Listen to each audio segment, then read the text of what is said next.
Then what's going to happen now? The read from Republican Kentucky Senator Rand Paul, what he makes of this. What do you make of the prospect, Senator, that this could be something that could stretch out a little bit? You know, I think I'm still very hopeful. I'm glad that we're back on again with the Korean summit. And I don't think there's an easy solution to where we go from here. But I think the fact that we're having a discussion and the beginnings of diplomacy is a good thing. So it's trade back and forth, not only the Chinese, but now with a lot of our allies. The Canadians are upset, the French are upset, Germans, everyone seems upset. Do you think this is the time to be ruffling their feathers while we're dealing with something far bigger for the time being? No, I think it's a mistake to start using national security waivers to invoke tariffs on allies, friends, and even frenemies around the world. Trade is largely beneficial to this country. And one of the things that people misinterpret is they talk about this trade deficit as if it's sort of money we've lost. Everyone has a deficit with people they buy stuff from. So I have a deficit with my grocery store. Texas may well have a deficit with Oklahoma or vice versa, but it's an artificial measurement and it does not measure prosperity. You want to know whether your country has more trade or less, and you want to know whether your economy is growing and your wages are growing and more people have jobs. But talking about the trade deficit in isolation is a huge mistake.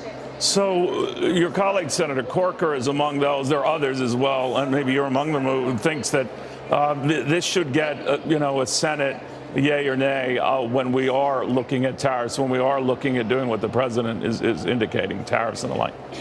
I'm always a believer in Congress recouping its power, taking its power back. We have abdicated so much of our power. We've given it up to the presidency, whether it's war-making authority, whether it's the healthcare economy, whether it's regulations in any industry.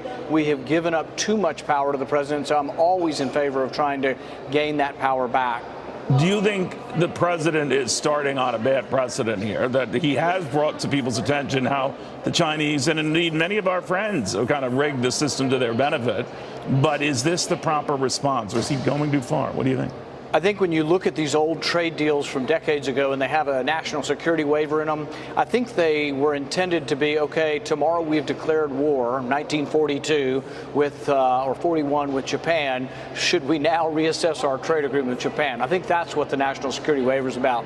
It wasn't about sort of using it as an excuse to put tariffs on anybody. I think it was talking about the threat of war or the actual activities of war where we might not want to trade with an enemy.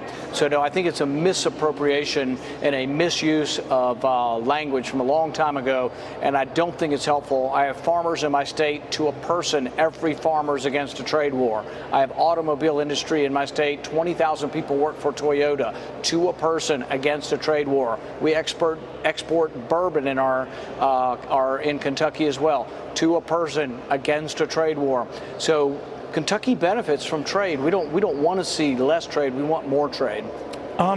Ahead of the North Korean meeting, Senator, there's been talk about what we would grant or offer to the North Koreans to get them to denuclearize. One of the ideas bandied about was addressing the number of troops, I believe in excess of 50,000 that are in South Korea that we have. How would you feel about that? You've been an outspoken opponent of our commitments all around the world. How would you feel if we scaled that force down? About 4 months ago, I wrote an op-ed with the suggestion, which I think was novel at the time, that perhaps the forces at the DMZ could become more international, and actually China could be part of that. I think there is a distrust on North Korea's part after Libya, after the Iran agreement. There's a lot of distrust. But I think if you had an international force there, in exchange, though, for them giving up their nuclear weapons program, it would be worthwhile. So, yes, I would put that in the mix, but I wouldn't just give it away. I would say we would be willing to withdraw U.S. troops if there was a denuclearization and an international force that would replace our forces. What did you mean as well by talking about unauthorized use of force? So that force without approval by Congress, or just ongoing military actions without any checkmate? You're talking about our hearing today? Yes.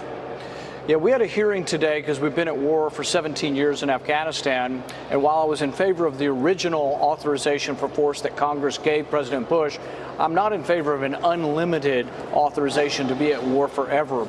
We're now at war against at least 8 different groups in maybe 20 different countries. We had soldiers die in Mali the other day. Many people can't find Mali on the map and have no idea why we're at war in Mali.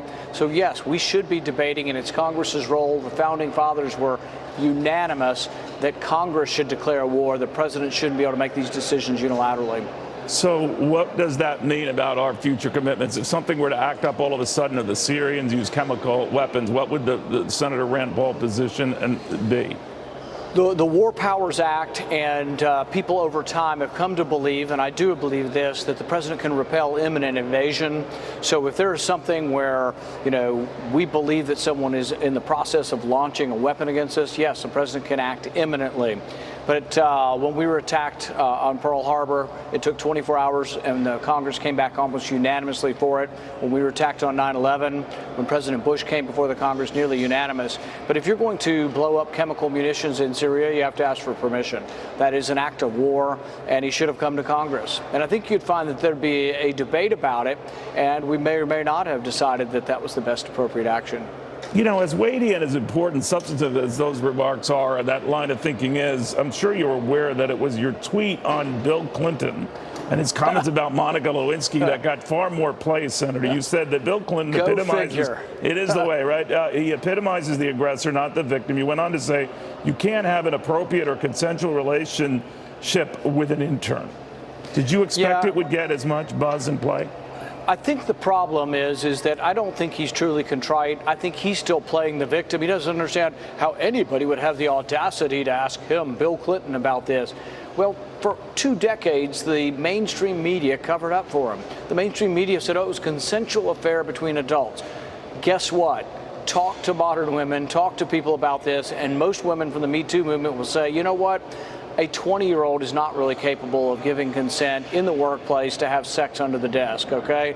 And so if he doesn't get that, that wouldn't have been acceptable in 1998 if you were the CEO of any major company. Nobody would have thought that was ever acceptable behavior, and he still doesn't get it. He acts as, I was put upon, and I was in debt before I made my next $100 million. I was actually for a few months in debt.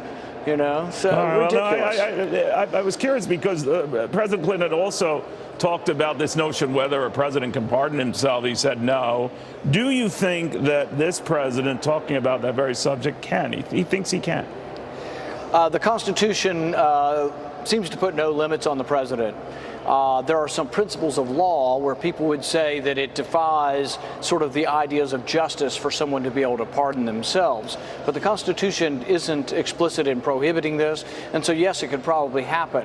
But you noticed even when the president said this, the president says he's guilty of nothing and that he's not going to do that. But I think that why mention it, Senator? I think because what has happened is this whole investigation into Russia has become so politicized. You wonder, so they have informants in President Trump's campaign. Did they put informants in President Clinton's campaign? She was talking to a British spy, and that British spy was paying Russians for information to try to dig up stuff, true or untrue, on President Trump. So it sounds like, do we really want the FBI and the CIA? Do we want them involved in presidential campaigns? Or really should there be sort of a hands-off on this? I think it's unseemly that the FBI was putting informants in there trying to extract and entrap members of the Trump campaign. I think it's incredibly inappropriate and an abuse of power. All right, the president called it Spygate. That person wasn't an informant, was a spy. To you? Well, he worked for the FBI for several decades. He's going and asking leading questions to people. He's paying people money to get them to London. I mean, there's even some who say that the whole running into the Australian ambassador or deputy ambassador over drinks with one of the Trump officials was not sort of a random event, that maybe even that had been planned. So yes, that's entrapment, and that's something we're not supposed to be involved with. There is still evidence, and Judge Napolitano has talked about this, that the British were giving information directly to John Brennan. Now, I asked Gina Haspel about this, and she says that she She categorically denies that she knows anything about the British giving information to John Brennan. The next question should be to John Brennan. Were you getting information from the British about the Trump campaign? Because that's illegal. And John Brennan could go to jail. Now he's this big talking head spewing hatred for President Trump. It sounds like maybe he's come out of the closet as a partisan.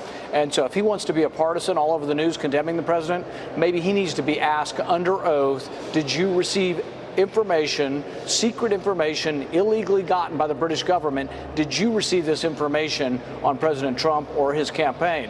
Why don't we ask Brennan that under oath and see what he says? Finally, back to Bill Clinton, if you don't mind, Senator. He had said if this were a Democrat, the impeachment proceedings would already be starting. What do you think of that?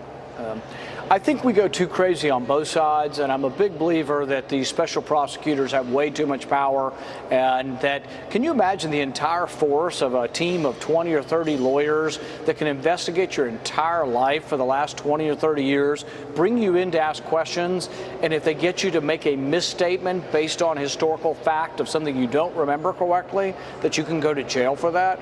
It's a crazy situation. We should never have these special prosecutors. We've got to get the criminal aspect out of our campaigns and let the voters decide. Senator Rand Paul, thank you very much. Covered a lot of ground Thanks, there. Senator Rand Paul of the state of Kentucky. We'll have more after this.